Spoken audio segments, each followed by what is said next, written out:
All right, beautiful people. Let's call this episode 61 of the Athletic Philosopher Podcast. I am your humble host, Jordan Goldstein, former university professor in sport history, sociology, philosophy, and psychology. Currently plying my trade outside of the academy now because there were incidents, to put it mildly. And we are now working with our hearts in the world of life coaching, fitness coaching, endurance training coaching. As the tribal professor, I just launched out my brand new coaching group at my revived FIA Academy called The Temple. We kicked that off this week. And if you are somebody who is looking to get back into fitness, switch up their fitness, looking to break free from mediocrity or settling in life, and are looking for a group of like-minded people, the Temple group may be for you. Maybe tribal training is for you. If you just want some one-on-one assistance, maybe I'm the coach for you.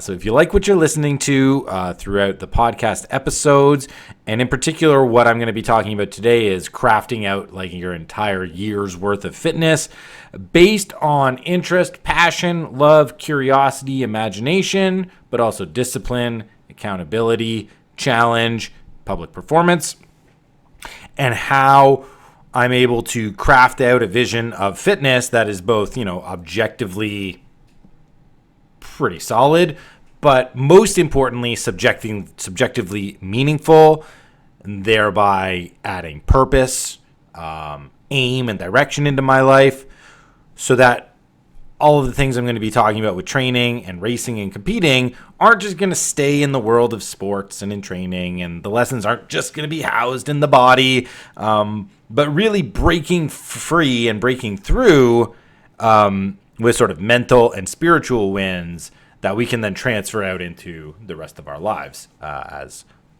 parents, as spouses, as leaders in business and faith and in the community. That's where I like to go with fitness, and that's where I take people in a coaching capacity. So I'll drop in my details in the show notes if you're interested in getting in contact.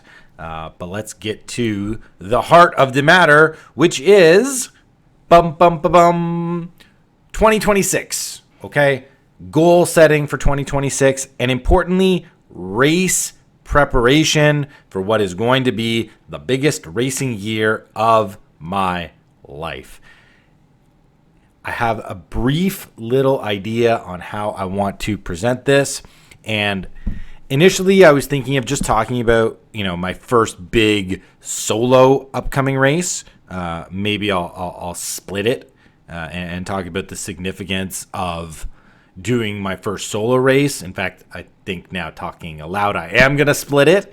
And this podcast is just going to be about setting up 2026 as the year of the race, for me. So I want to first tell everybody what my racing plans are for 2026. I'm then going to talk about why I am going to be doing all of these races, both individually, but then also collectively. And then I want to use sort of this year of the race. There's got to be some sort of Chinese zodiac sign for this. Yeah, year of the race. I'll stop with bad jokes. It's my podcast. I do what I want. And, using this year of the race as a way to inspire you who's listening to go bold with your fitness. And that doesn't necessarily mean go big, but it certainly means, tapping into that inner signal and finding out where the true challenge for yourself is going to lie in a training, in a competing capacity. All right. So, year of the race, 2026. Let me just do a quick tally in my mind of all of the official races that I've actually completed in. I've been training consistently for coming up 12, 13 years now, exercising 7 days a week, pushing runs especially trail runs, longer and faster and into more difficult terrain. But I didn't actually sign up for a formal race, like a formal competition, until June 2023. So I've really only been in the racing game for just over 2 years. And these races, these are not like me going out and deciding I want to run really fast or I want to try to set a target in this. These are basically all like community events. They're a way for me to meet my online friends in real life and for us to do something cool together to create a memory and to cement, those bonds. So the first race that I did was June 2023, which was the Full Mo in Indianapolis. And this was the first time in 3 years that I was allowed to leave Canada, due to things that happened during the pandemic and choices that I made or didn't make, which effectively kept me a prisoner in my own country, not allowed to leave. And, I had met all of these guys online in the United States. I was in men's groups. I sort of started up my coaching business, did some business adventures with a bunch of these guys, people like Zach Ommel, who's still my coach, Dylan Spina, who's one of my boys always, Ryan Dreyer, head coach of tribal training, which I'm now an assistant coach on, Mike Donatelli, who I've had on the podcast a whole bunch of times, and a couple other of really good friends that I had made in sort of those pandemic years. And this was just a chance to meet everybody for the first time, get the heck out of Canada, and experience what it was like. And I remember that first 50K, I ran, I think, the first half of the race with the guys at a pace that was much slower than I can go. And then I left the pack and I just finished the second half of the race on my own, which was pretty cool. 2024 was a little bit more in terms of racing because we used that, that June 50K as a template for what has now become the tribal team races. And we had our very first big tribal team ultra, Zion 100, in April of 2024. So that was my second official race. First official race, 50K. Second official race, 100 miler with the squad. I'll throw a link to our documentary, the Zion 100 film documentary, in the show notes as well. So you can go check out all of the really cool drama that unfolded and that happened there. Oh, shoot, I missed one. 2023 in September, we did Prayer on Fire for the first year. I did Prayer on Fire for the first year. Zach and a bunch of guys invited us back down to Indy to do this backyard ultra race, which I've talked about a lot on the podcast. That's that last man standing loop format. And I went down with the explicit goal to pace Dylan, who I just mentioned, to pace him to 100 miles or to the win, which is what he wanted. But, over the course of driving down there and preparing for the race, we ended up lowering sort of the expectation, and he gutted out 50 miles. And my whole thing was to run with people, but the people who initially invited us, they dropped out of the race. So it was just Dylan and I. And when he went out, I was feeling good, but, I set an internal limit of 100K because I just wanted to get the heck out of there and start making our way back home. So that was the second race. So third race was Zion 100. Fourth race was Prayer on Fire 2024. This was the first time I'd really aimed for like a big competitive performance in any one of these races. I had led my own coaching group down to Prayer on Fire, and I'd brought people there with the expectation that they could set PRs. So, I was there to sort of do my best and go for what I thought was a pretty attainable mark, which was 100 miles. And me and my good friend, brother, and one of my heroes, Lou Rivolo, he wanted to get the 100 too. Wasn't on the table for him that day. I was able to get to 21 yards. So I got the 87 and a half miles, but I couldn't get the 100. And that set up 2025, which was this year. And it was just a repeat of 2024. Same two races, except for our team ultra was not a 100 miler this year. It was a 50 miler. And that was the Elephant Mountain excursion. And I'll drop a link to that documentary too, in case you want to check that out. which we just released a little while ago. Awesome movie. Awesome doc. Great job, Coach Ryan, with the producing. And I talked about that film in episode 59. So go check out that podcast too. So realistically, that's what, 5 races? I've done 5 races in just over the 2.5 years. Next year, I am going to be taking down 5 races in 1 year. 5 races in 1 year. So 5 races in the first 2.5 years of racing, 5 races next year. This is why I've called it the year of the race. The year of the race. Let me list off the races that I'm going to do, and then I will tell the story of how I got roped into doing all these races. and then we'll talk about why, and then we'll talk about how it just fits in with my natural progression in training. So the 5 races that I will be doing. Number 1, we got the Frozen Gnome 50K Trail Ultra in Crystal Lake, Illinois on, I think it's January the 10th. Okay? So right off the bat in the new year, 50K trail run in the winter. Let's go.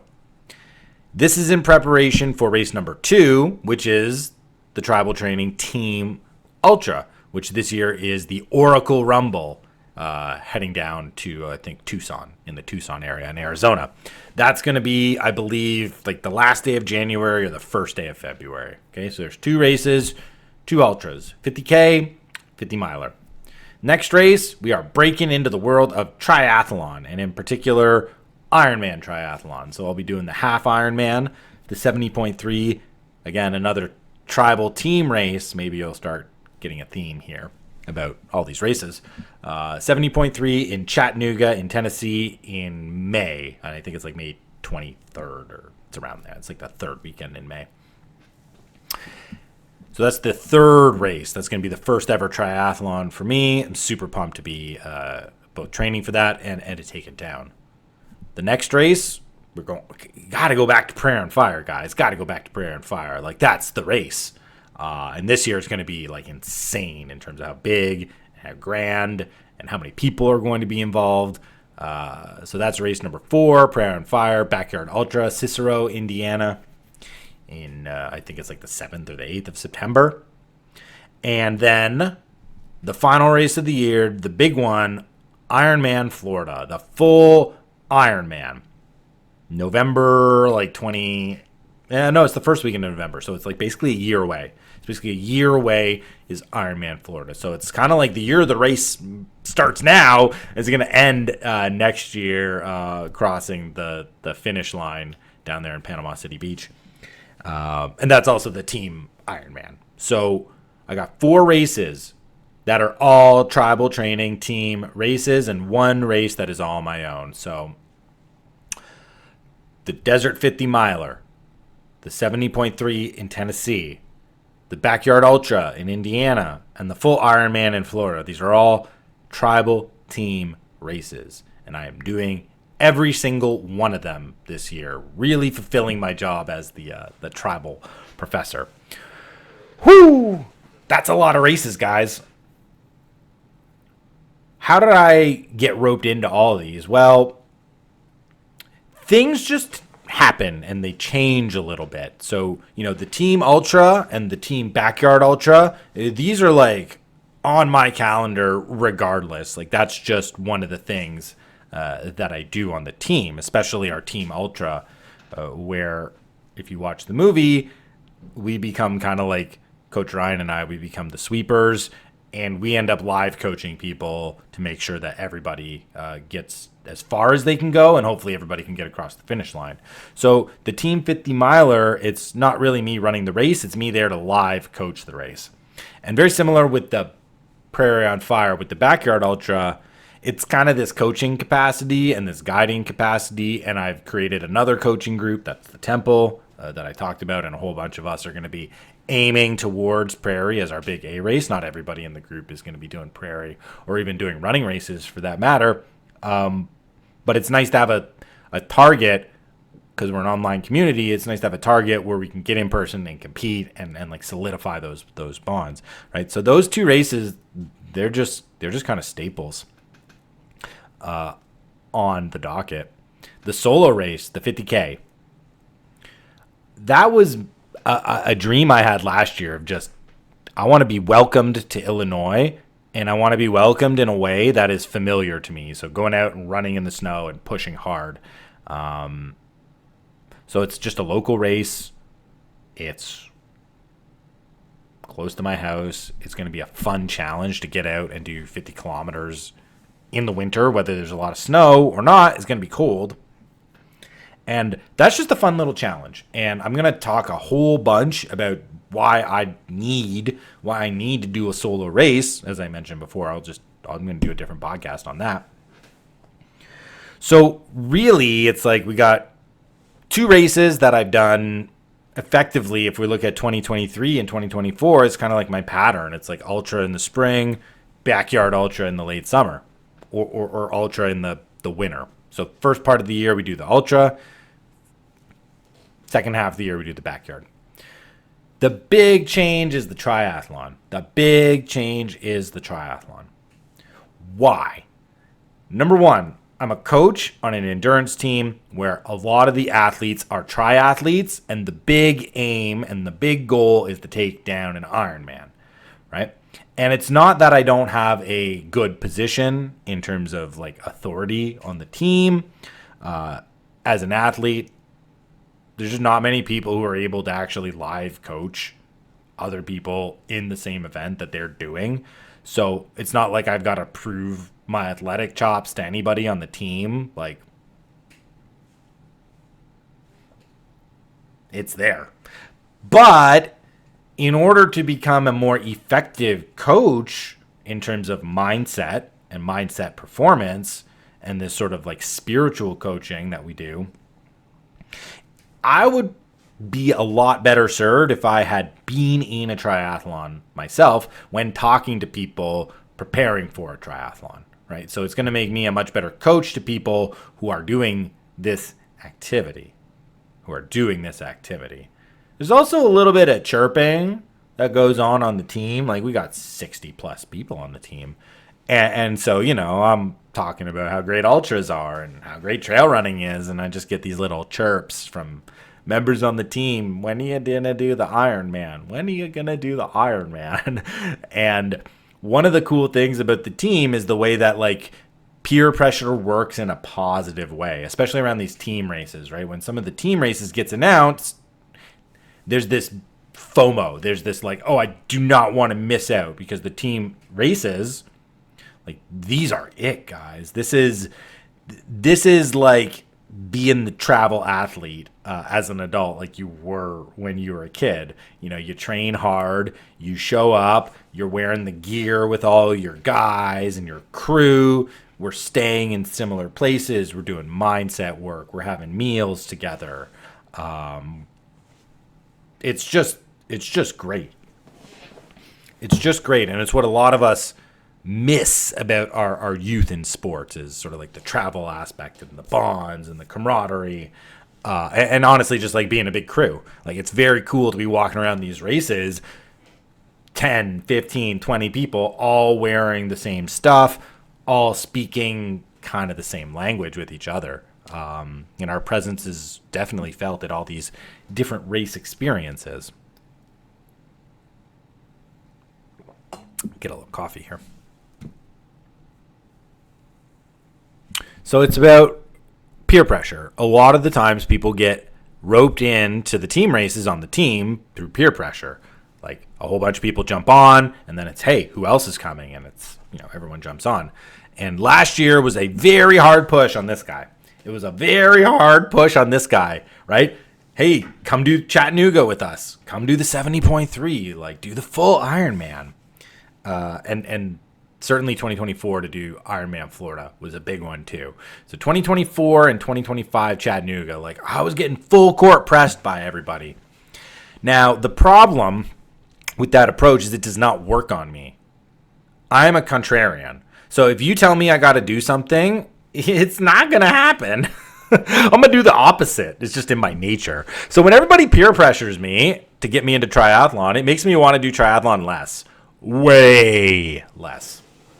But I've always been interested in bike, swim, and run. Like when I was in my 20s, I was swimming 2-3 times a week.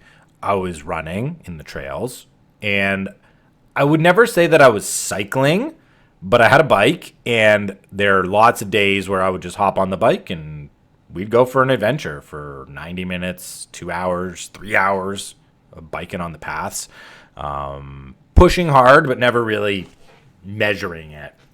So I'd always had this experience in the three sports, and I just vividly remember this conversation with my wife in my 20s. We were living in Toronto at the time. And she says, you're doing all this stuff, like you're swimming at the university, you're biking all over, you're running in the forest. Why don't you just sign up for a triathlon? And my exact words were, I don't have anybody to do it with, so I'm not going to because I'm not interested in racing by myself. But I am interested in racing with other people and training with other people and going with other people.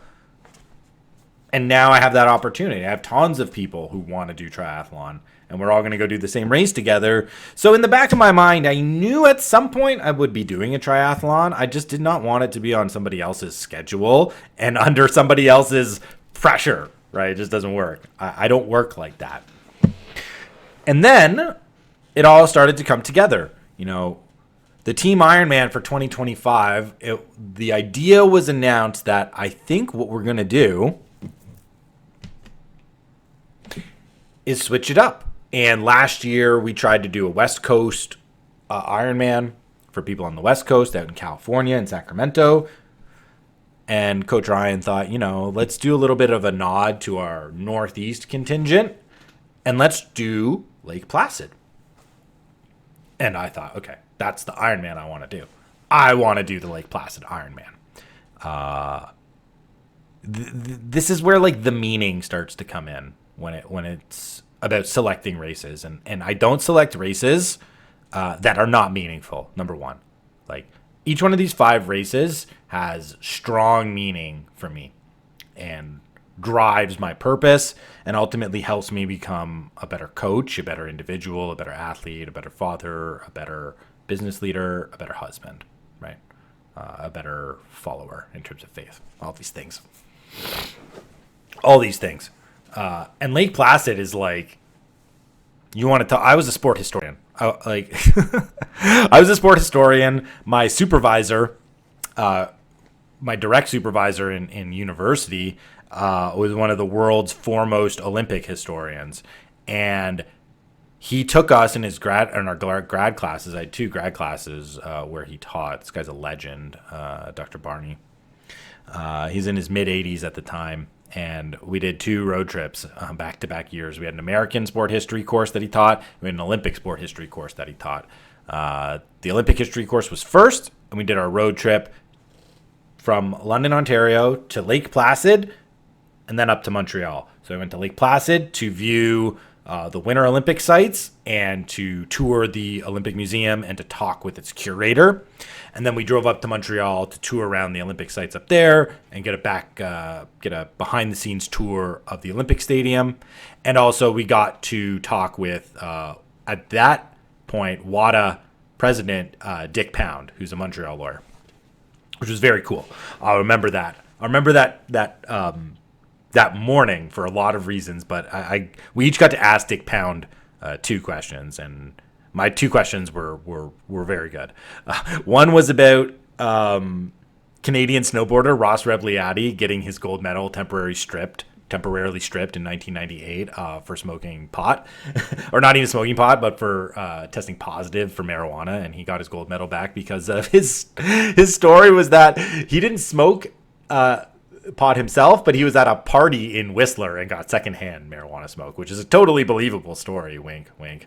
And he got his gold medal. So I asked him about, like, did anybody at the time actually believe marijuana was a performance enhancing drug, or was this just, this is what the rules say? And then the second one was about allowing communist brutal dictatorships to participate in the Olympics and its relationship to human rights. Both pretty good questions to ask a high-powered lawyer when you're a grad student in your late 20s. But I'd been to Lake Placid before, And when I talk about like an amazing place, like that is an amazing place. And it was like the second I was there, I was like, I have to come back. I have to come back. I have to bring people. I have to show them this incredible place. Like the Adirondacks are incredible. You have this alpine wonderland that sort of just emerges out of New York State. Like you can close your eyes and you think you're like in Switzerland. It's incredible. It's beautiful scenery. The town itself is just picturesque. This beautiful little main street. The Olympic sites are very cool. So getting a chance to go back and compete at a place where Olympians have competed twice, like Lake Placid has hosted the Winter Olympics twice, 1932 and 1980. So you get to do the hardest event, like one-day event in the world, and you get to do it in a place where Olympians have competed 2 times before, and you get to do it in like one of the most beautiful places, and you get to be with your people. So it's like done. I don't even care. Like I just want to do I want to do that Ironman. So it's like, all right, now this is the year of the Ironman. This is the year of triathlon training. And when we were down in, trying to think, oh my gosh, when we were in Chattanooga for the 70.3 this year, Coach Ryan and I, we went on a coach's run, because he was staying with his whole family. I was staying with a bunch of the guys, but the places were really close. They're like a mile and change apart. So we went on this really nice coach's run, and we just started, vision crafting about like next year and coming back to Tennessee. And I told him, hey, if we're thinking about doing Lake Placid as the Ironman next year, like I'm in. I am so in, and this is the year that we can kind of go hog with the prof doing the Ironman thing. And he said, well, what about Chattanooga? I said, honestly, I don't even care about doing a 70.3 before the race. I feel fit enough to be able to do a 70.3 right now. Just give me a few reps in the pool and a few reps on a bike, and I can crank that thing out pretty good order with my fitness level. But I know it's like an Ironman, like that requires a lot of training. So I didn't even think about smaller races or any other triathlons. It's like I only want to do the Ironman, and I only want to do it because it has all of these different layers of meaning. And I also had this dream because Lake Placid's not that far from where I grew up. Remember, I went to university in the town where I grew up in the city where I grew up in. So when I took that grad class, we drove right from London, Ontario to Lake Placid. And I'm like, maybe I can get my parents to come. Maybe I can get my parents to come and watch me cross the line as I become an Ironman. That'd be pretty cool. But, Ryan is smart. He's a smart business guy. This is one of the reasons he's the team leader and I'm the assistant coach. And he just looks at me and he's like, you should do Chattanooga too. I'm like, why? I just want to come and coach. He's like, no, you should do it. Number one, because it will be good race experience for you for the Ironman. And number two, let's make it fun and let's get more people involved by telling them that you're going to be competing in the race. And it's like, oh yeah, good idea, coach. Good idea. So putting the 70.3 on the calendar is just sort of like a nice strategic thing for the team, but it's also very strategic for my own training. It's also going to be a blast. Like when I was out coaching last year on the 70.3 course, I was thinking to myself, man, this looks like a lot of fun. Like you got the big river. If you get to swim in it, that Tennessee River is, that's a massive river, guys. Everyone says the bike course is super fun, and running around that tiny little, like that little downtown Chattanooga, like it's all convenient. It's a great race that's set up down there, and what was an easy sell, right? That was an easy sell. So triathlon is like this, starting from a romantic vision of me in the mountains up in the Adirondacks. Now we're down in Tennessee, and things change, right? All of a sudden, our coach, Zach Hummel, in terms of like business, Ryan and I have the same guy for business, Zach Hummel. Mo 50K, Prayer and Fire, all this stuff around Indy. He just like out of nowhere is like, my community, we're going to go to Ironman Florida next year. We're going to do Ironman Florida in 2026. Anybody want to come do it? So it's like that same community vibe that, Prairie on Fire is built around in that 50K, the first 50K that we did back in 2023. It's just like, oh man, all the homies are going to be doing it. And Ironman Florida has this kind of allure for the team. Like there's been 3 Ironman Floridas that have been tribal team races. And, Coach Ryan's like, I think we're just going to move. We're going to move from the vision of Lake Placid, and we're going to go and we're going to do Ironman Florida. Now, initially, I was not super thrilled about this, simply because Lake Placid is a lake swim and Ironman Florida is an ocean swim. There's a big difference between the two, but anyways, I like lake swimming. Not a big fan of the ocean, but doesn't matter. We got to go out there anyways. So we changed the team Ironman from Lake Placid to Florida, which actually works out really nice schedule-wise. The Ironman in July, I was kind of getting worried about not necessarily being ready for it, but just there's a little bit more urgency. And the summer is just a chaotic season. Like we're traveling, everyone's traveling with family and everything. And then I got Prairie, and this year Prairie is like, we're all going to try and figure out how to get over 100 miles in this thing. Like it's going to be a tough race. Like it's not solely a performance-based race, but it's going to be more performance-based than it has been in the past. Kind of more like 2024 as opposed to 2025. And I have my race recap pod if you want to check that one out too. I think that's 58. 58 or 57, one of the two. Maybe not. It's there. It's in the catalog. It's in the catalog. And that's a basic overview of like how the race schedule comes together. A lot of the racing that I do is in a coaching capacity. And that's just what motivates me. I'm not motivated by personal performance. I'm not motivated by PRs. I'm motivated by going along with people and creating lifelong memories together. Like those travel tournaments. Like I don't remember winning or losing the individual games. I remember like playing mini sticks in the hotel hallway with all the guys, like and being dragged back into our rooms because we're making too much ruckus. Like I want that stuff. Like it's cool to be out there in the arena. I love being out there with everybody, but to me, it's about all of the different elements. It's about all of the different elements of the race. And so taking on 5 races in a year when I've only ever raced 5 times before in 2.5 years of racing, and that's even the short little window in my 12, 13 year now, we'll call it career in training, ever since I've really picked up consistency. Which all started with trail running. Find what you love, and the rest takes care of itself, guys. Like, hello, here we are.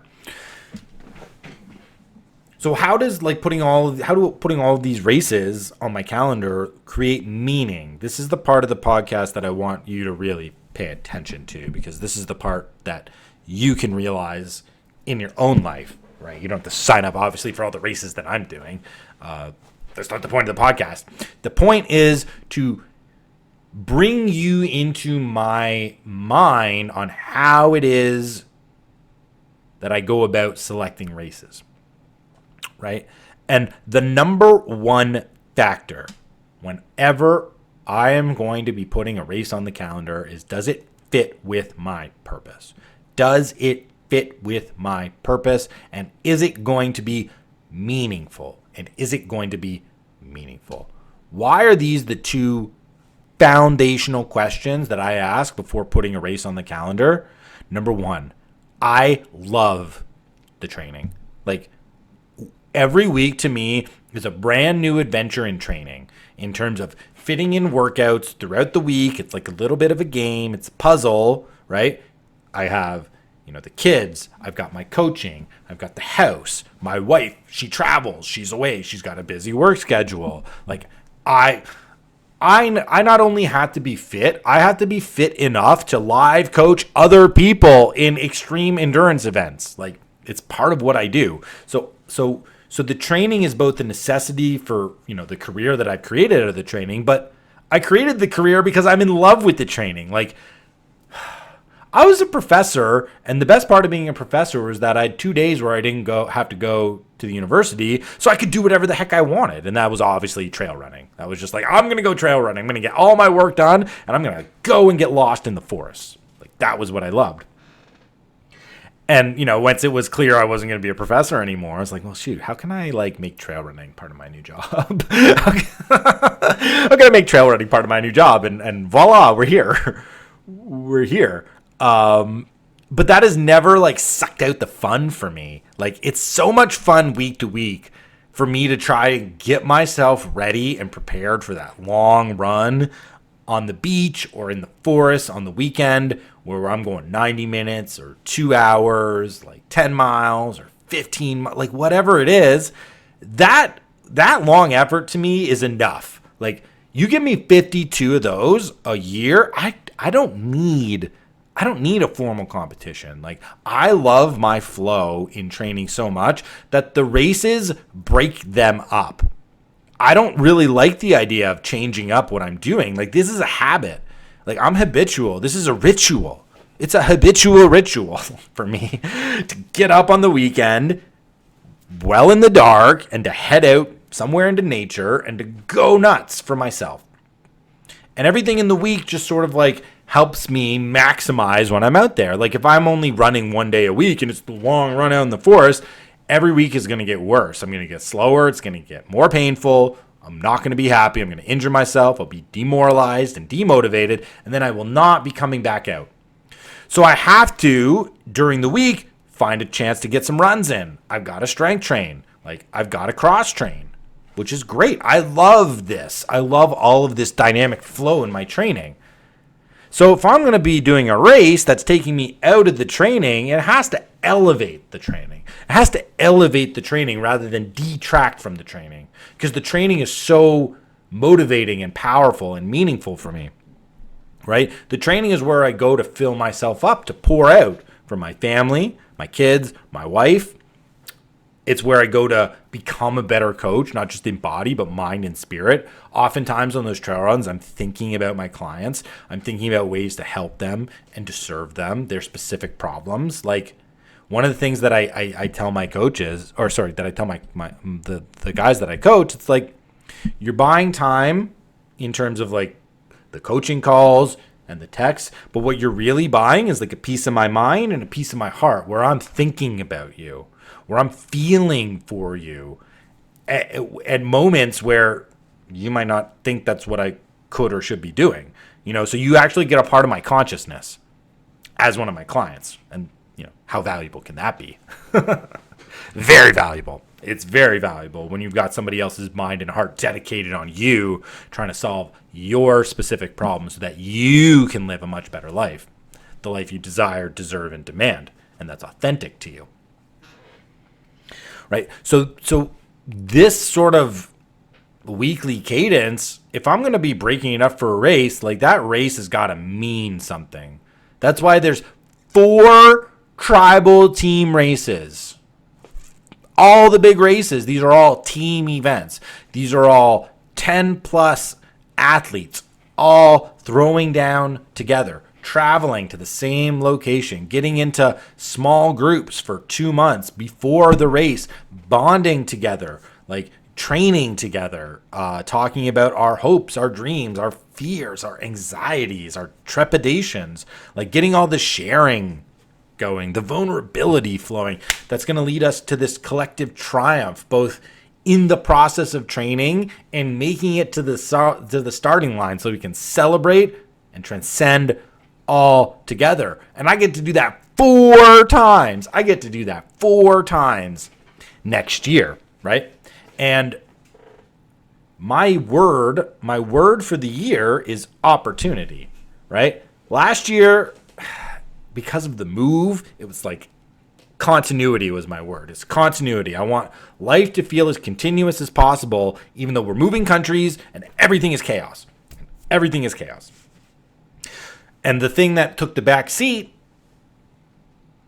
wasn't necessarily training, but it was signing up for more local races, which I was going to start doing in Ontario, and maybe branching out a little bit more in business and continuing to grow business. So I retreated on racing, and I retreated on a growing business so that I could focus on the kids, and that my mind and heart were kind of like all on my kids and in supporting my wife, because we moved here for her work. And I didn't want to feel resentful, and I didn't want to feel like I wasn't able to kind of do all the things I needed to do. I had to take some things away. I had to take some things off my plate, right? So that's how I was able to, bring continuity to my household. But this year, it's like opportunity is the word, because we're moving back to Canada in 2027. So now we've got like this limited time window where I'm in the States and traveling to 4 team events, which are all in the States, and I live in Chicago, is not as difficult. Just logistics. The logistics are not that difficult. It's not going to cost as much. The travel time is not as much. I can drive to Tennessee with my bike. I can carpool with somebody to drive all my stuff down to Florida. Shout out Mike D. You want to carpool, bro? Let's carpool. So I have this opportunity where I can travel and I can compete, not just to be there, but to actually be in the race.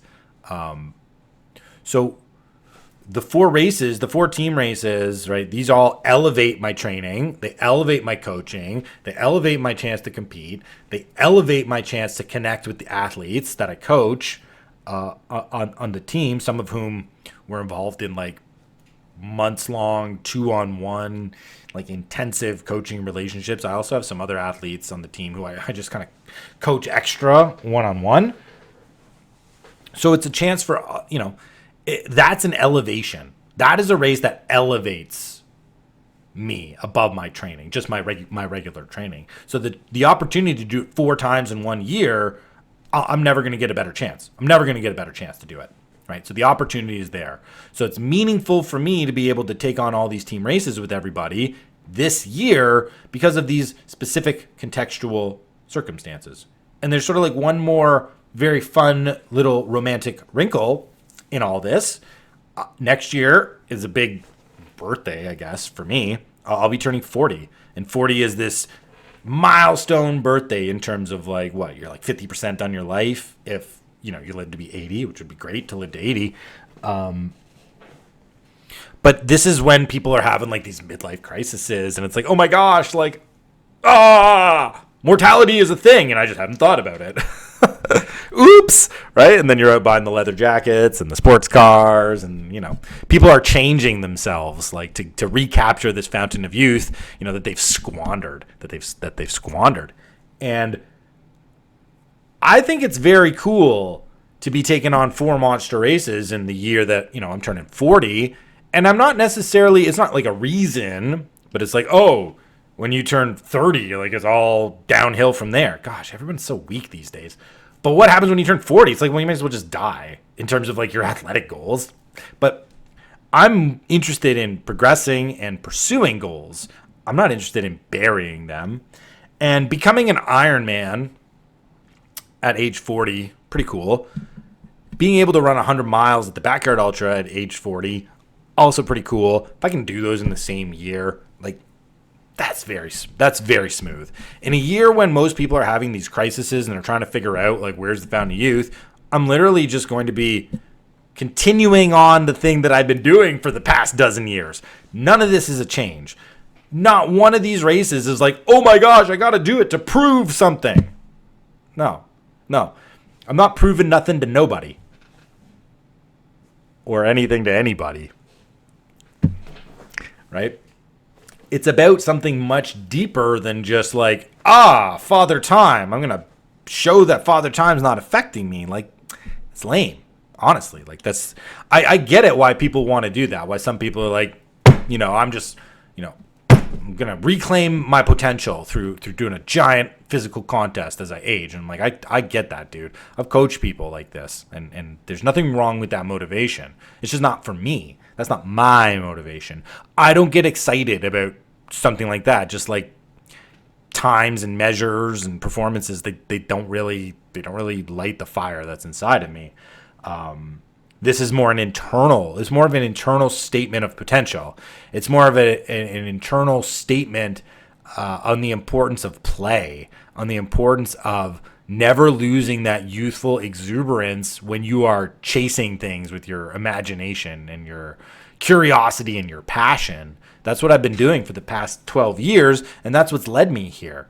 So this is not some instance of a guy who's turning 40 and is having some sort of midlife crisis, and he's just going to sign up for all these crazy endurance events to prove that he's got some physical fountain of youth. Like, far from it. Far from it. Instead, the 4 races and the five races, because I got that 50K, right? The 5 races, this is a proclamation of my style. That's what it is. Like, this is my style. This is my fitness style. This is what I do to express myself. This is how I like to express myself. This is my creativity in motion. That's what it is. It is not some sort of a panic. Oh my gosh, life is going to be over. Oops, I forgot that part. No, that's not it. That's not it. You know, when you live forever young, you don't have a midlife crisis, guys. You don't have a midlife crisis because you don't give away the thing that everybody else gave away, and then they realize, shoot, I should never gave that thing away. And then I just wasted all this time doing the wrong things with the wrong aim. God, I feel like there's like a whole other podcast and all this stuff, but I need to run, so we're not going to do that. And I need to run soon because I got business to attend to. So these 4 races, the 5 races, why I'm doing all these things, like, you may think from the outside, oh, okay, turning 40, wants like all the notches on his belt. And it's like, that's cool, but it's just a happy accident. It's just a happy accident that this is the year I'm turning 40, which is also the year we're in the States, which is also the year that I decided I was going to turn on triathlon training, right? And this was all just internally directed. But it's cool how it all works out, right? It's cool how serendipity works to bring me in my age 40 year to a place where I am like physically ready. I am professionally ready. You know, I'm mentally and spiritually ready to do all these things.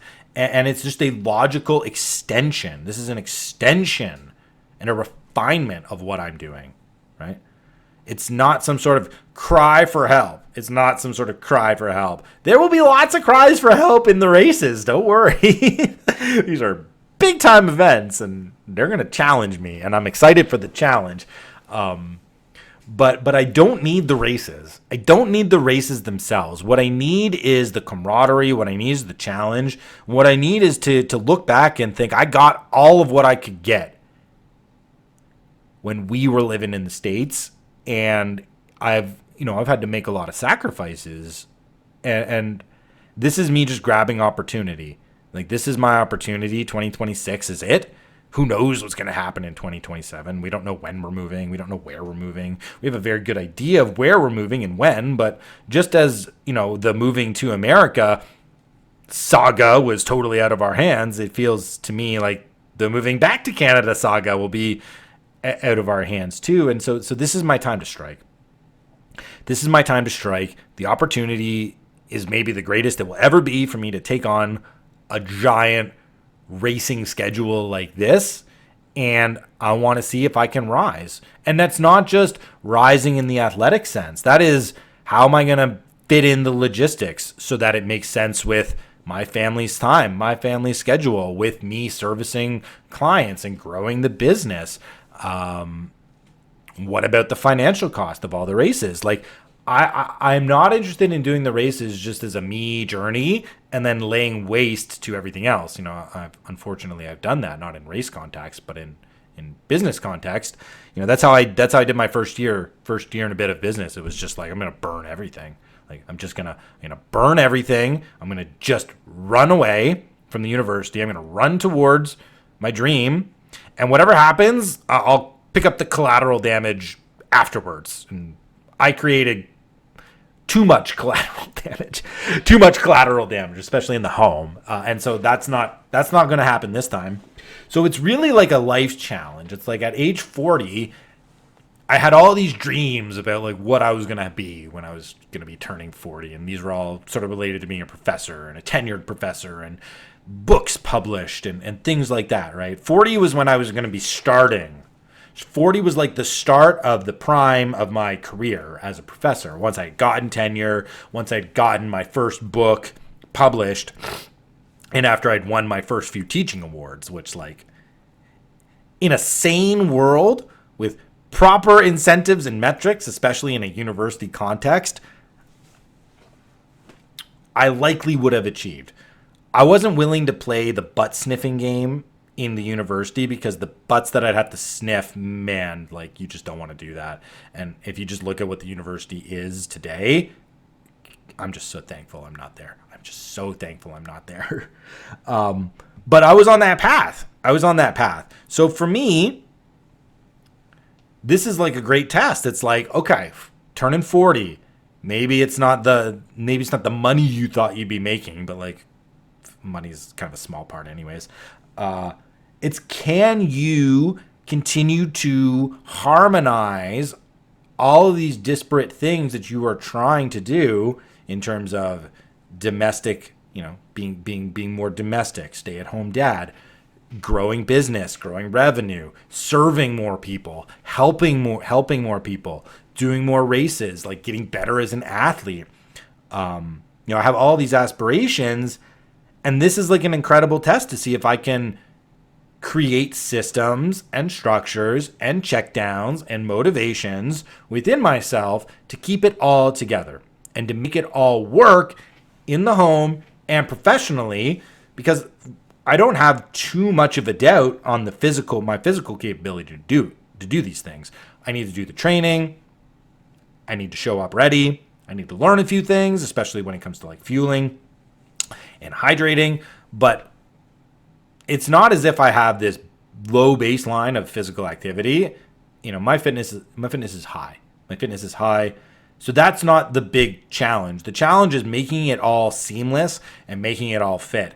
And why is this so meaningful? Why is this so meaningful that I want to try to do this in this year of the opportunity? Well, because when we're moving back to Canada, I have a new opportunity to really cement that dream life and to have everything that I've been working for click in together in terms of business, in terms of stay-at-home dad, in terms of athletic training and supporting my wife. Like, and all these things are there.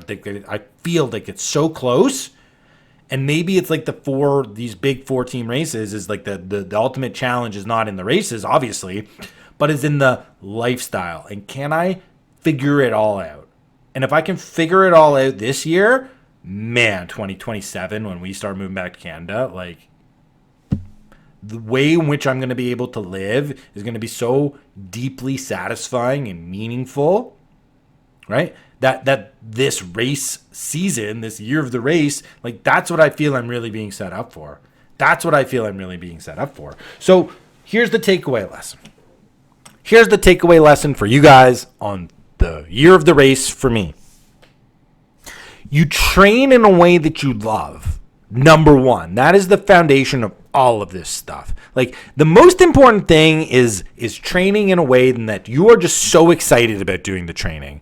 That doesn't mean like every single exercise session you're just like, yes, I can't wait. It doesn't work like that.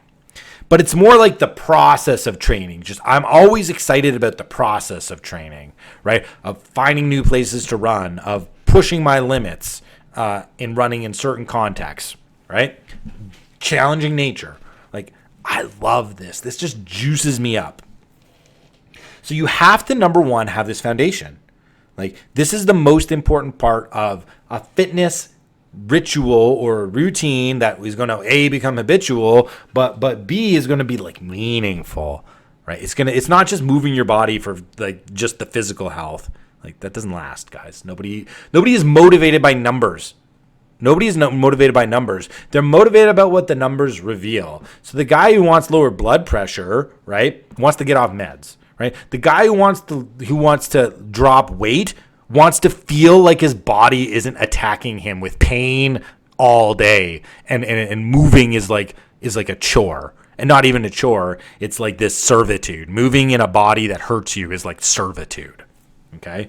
And you want to get rid of that. So it's like the numbers are always a representation of something else. They're always a representation of something else. So you have to love what you're doing. It doesn't matter what race you sign up for. It doesn't matter what exercises you go to do. None of it is going to mean anything. You know how many people sign up for races thinking it's going to change them, and all it did was change their bank account by draining money, and that they didn't have any lifestyle change. They didn't have any mindset change. They didn't have any transcendence. They just did the thing with their body, and then it was over. And then it was over with.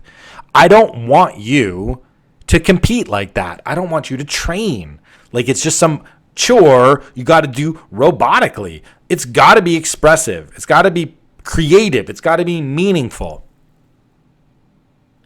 So, number one, the foundation is training in a way that you love. Number two, competitions must enhance the training. They must enhance the training, and that means they must enhance my life. No competition is worth it if it puts you in a financial hole, if it puts strain on your relationships, if it forces you into physical injury. One of the guys I've been working with, he's signed up for a 50K and he overtrained. And now he can't run in the 50K.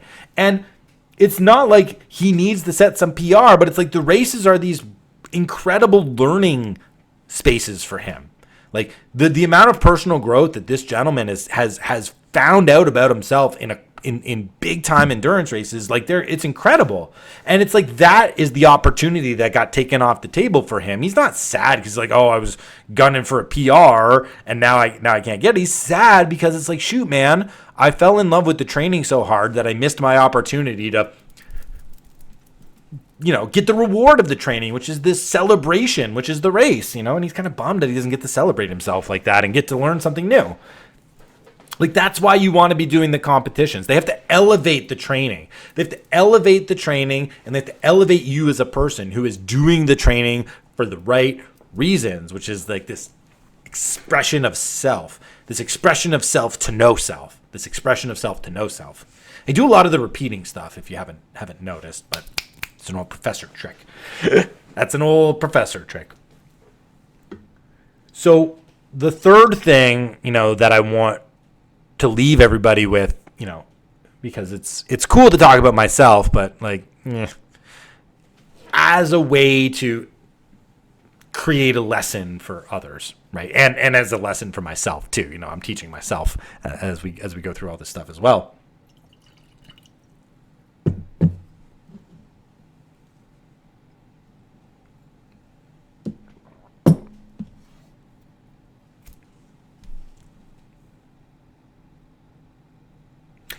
Number 3, very important. The races are always, and I just sort of alluded to this, the races are always celebrations. So train the way you love. All competitions enhance the training. All races are celebrations. All races are celebrations. Okay? So we don't do races to punish ourselves. We don't do races just so that we can brutalize our bodies. We don't do races to prove anything to anybody else.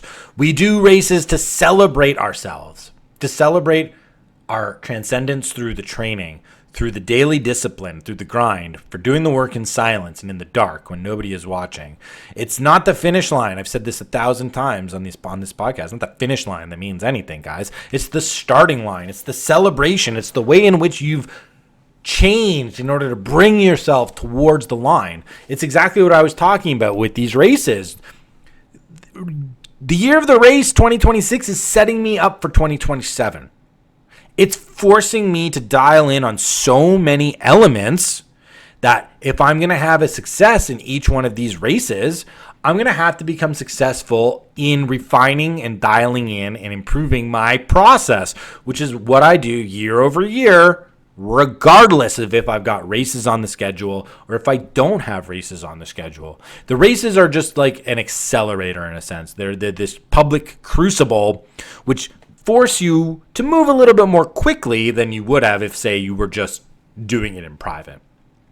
Right? That's one of the beauties of the competition, is the public nature of it and how it forces you to risk things. So Number 3, it's so important. The races are a celebration. Because if they're not a celebration, then why am I doing this? Why are you doing it? Why are you competing as an adult? Like, you're not a pro. Even if you're very good, you're not getting paid for it. Like, so few people get paid to be athletes. So few non-professional athletes pay to get anything out of their races. You know what I mean? Like, shoot, we'll just give the example of Coach Ryan, right? Coach Ryan, this guy qualifies for the World Championships in IronMan. Nobody pays him to compete. People pay him to coach. And in order to coach, he has to train and compete. But he's not getting paid just to compete, right? He's not like, here, you go out and do the best you can, and here's your money. It's like, no. You get your money because you coach people, because you guide people, because you teach people about how to become better at the sports, but most importantly, like how to become a better person through training for the sports, right? And this is a guy who's qualified for the World Championships in Ironman, right? And he ain't getting paid. Are you qualifying for the World Championships in your sport? If you are, that's great. And kudos to you, but you're still not getting paid. Nobody's getting paid for doing this stuff. So we have, like, why are we doing it? If it's not a celebration of self, if it's not elevating the way you bring yourself day to day to take on the tasks, responsibilities, and obligations that you put upon yourself in order to maximize your potential, right? And if you're not in love with the training in the first place, the race is useless. These are useless. In fact, they're worse than useless. They're counterproductive. And there's so many stories out there of people who do the races for all the wrong reasons, and that's that. That is not why I do the races. I do the races so that I can get better. Athletically, like, that's the thing I'm concerned about the least when it turns about improvement. I want to improve my mindset. I want to improve my routines. I want to improve my process. I want to improve my training. I want to improve myself. So the year of the race is the opportunity for me to improve myself in ways in which I may never have the opportunity again. So I've got to take it. And whether or not you sign up for your very first race in 2026, or you go and have the biggest race season, or you dial it back, it doesn't matter. Whatever it is for you, it's your journey. However, these 3 lessons I think are prescient for all of us when we are trying to extract the most value out of why we want to do these things in the first place. So you got to love your training. The competitions have to enhance the training, and the competitions have to be celebrations. In this fashion, in this interlocking fashion, right, you are allowing those deepest values to aim and direct you. You're allowing your heart to set the direction. And when you play with your heart, it's impossible to lose, guys. So right now, that's the ambition, is all 4 races. Will it happen? God willing. Things come up. Things happen. You know, we're going to pray for safety. We're going to pray for health and happiness and no tragedies in the family that are going to cause me to have to not do all the races. There's so many things that can happen that are out of my control. So if I focus on if I don't get the 4 medals, whatever, 5 medals, then the year of the race is not a success. No. Because it's not about the end. It's not about the finish line. It's about the way in which I'm going to have to transform myself to show up at 5 different starting lines. And that's the impetus that I want everybody listening to this to take into their goal setting, their athletic goal setting, especially when it comes to competitions and signing up for things in 2026. Thank you for your time. The year of the race is on. Let's go.